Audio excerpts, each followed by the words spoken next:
Hello everyone, welcome to another episode of CAP Explained. Today we're exploring the topic of testing with the HTTP file. So we're gonna create a test file where we're gonna see some API calls, some basic API calls to our endpoint, and basically looking into the topic how this all of this works. First of all, let's start our server, and I want to show you one thing that, for example, if we click into our application, into the bookstore view, of course, the bookstore projection is going to be red.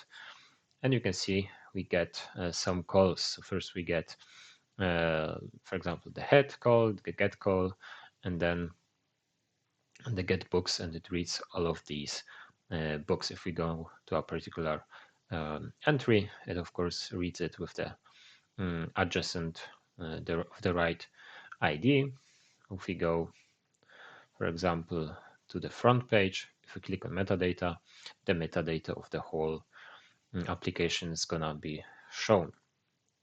And so you can see it's all of those are just OData calls, so basic API calls, and we can do the same thing through a file. So instead of clicking into the application, experimenting and testing, we can do this locally here in Bus Studio or in Business Application Studio. So let's right click here, a new file. Let's call it test.http. And here we can directly start by typing in a very similar get request as we did here in the console. And we can do that by just typing in get. And then we need the localhost link, the localhost URL. And then we can copy the rest of this, for example, get call. So if I paste it, you can see above it, I will zoom in a little bit.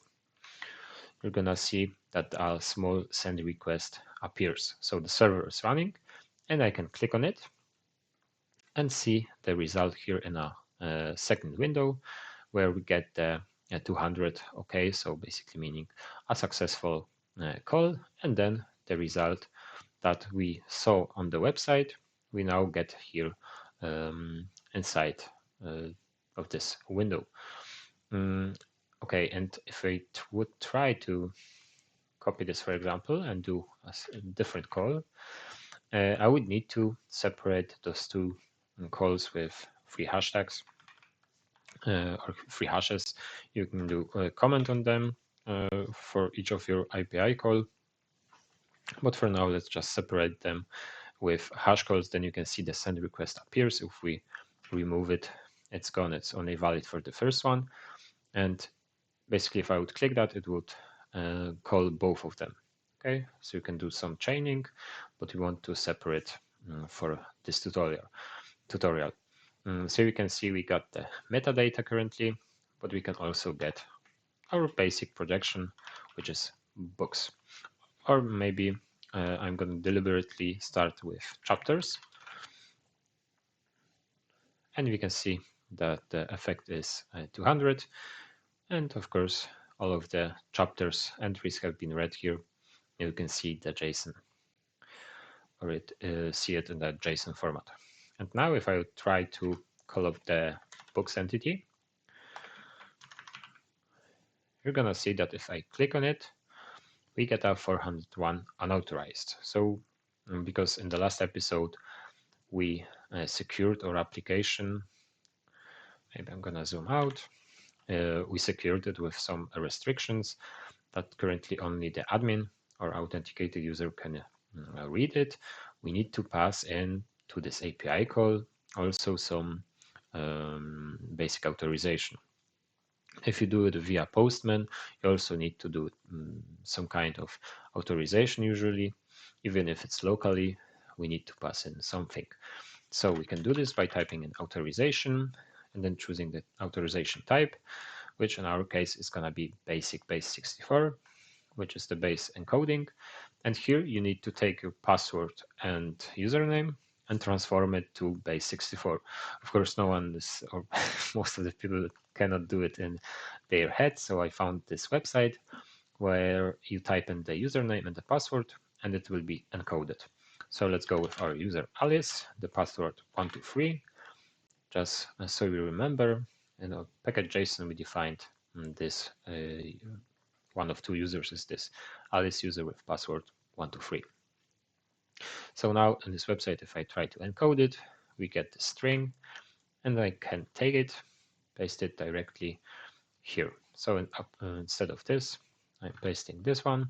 And now if I will send a request, instead of a 401, we get a 200, which is basically getting the data that you would get if you would go on the website and open this books entity. Okay, so you can see that the link is basically the same, or the first part is different, but it's localhost than the rest. You can see, and this is the last call. If I click on this, we get a second call, and this is the same. Okay, so you can test from browsing the website and here from this HTTP file. And here, of course, you can experiment with the OData. You can do, for example, do a question mark $ equals count, and count, or without equals, count equals true, and it's in addition it's gonna deliver to us the count of all of these entries that we have. We have currently 10, so it delivers it. We can do filtering. We can do, for example, $question mark is the OData syntax. What do you have here? For example, top equals 2, and now this will select me the 2 entries. So instead of delivering 10, I can select 2 from the top. And this is a nice exercise for you guys to train, just to see if you understand the data requests and the manipulations. When we browse the website, we do some filtering. If I go here, for example, and I will browse it by, or filter it by status available, in the backend you see that it also filters everything. Can we see it somewhere here? Siblings entity. Honestly, I don't see it, guys. But yeah, it's a nice training to do, so you can try it out with those different calls. In addition, we could also, apart from the get call, of course, do, for example, a post call. So let's copy the start. Is gonna look the same. Authorization is also needed, but instead of this filtering and the get statement, we use a post statement, which is basically creating a new entity. And here we need one more thing apart from the authorization, and it's gonna be the content type. In our case, content type is application JSON, so JSON format. And you need to imagine that currently, if you use Postman, whatever, so we do the post call, we add the authorization, now we add the content type, and then we need to add the content itself, which is what book do we want to create. So here in a JSON format, because we declared it as so, we just paste in the most important is going to be the ID. I'm just going to copy some ID I have prepared before. Maybe change something just so we don't have a duplicate key. And then let's add the title for our book. Amazing book about getting 1,000 subscribers. I just got 1,000 subscribers, guys, so thank you for that. And if we try to run it, it should work just fine. So we get 201 created, which is the right code, and you can see that it returns the whole JSON of the newly created book. Most values are empty because we didn't paste them, but we get the title and the ID. And if we go to our application here, maybe just refresh this, you're gonna see that this book has been created with most fields being empty, because we didn't paste them. Okay, but you can see that this works just fine. One very important thing is remember that here it needs to be a blank space. I tried before, and when you don't paste the blank space, you get probably an error. See?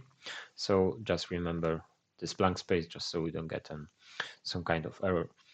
And you can experiment with that. You can do pretty cool things. As I said, like filtering by different things and so on. And yeah, that's the test HTTP file. Very important lesson, I would say, when you try to do this in the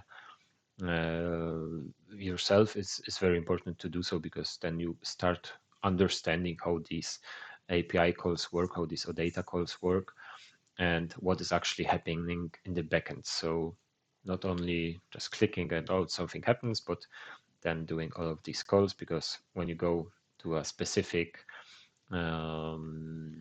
creating the logic for your services, you're gonna also might want to do some API calls, and it's good just so you understand how those work. Okay, guys. Uh, Thanks for this episode. Thanks for the 1,000 subscribers. It really helps to keep me motivated. You subscribe, you if you like, if you comment. So thank you very much, guys, for this. And as always, I hope I see you in the next episode. Thank you.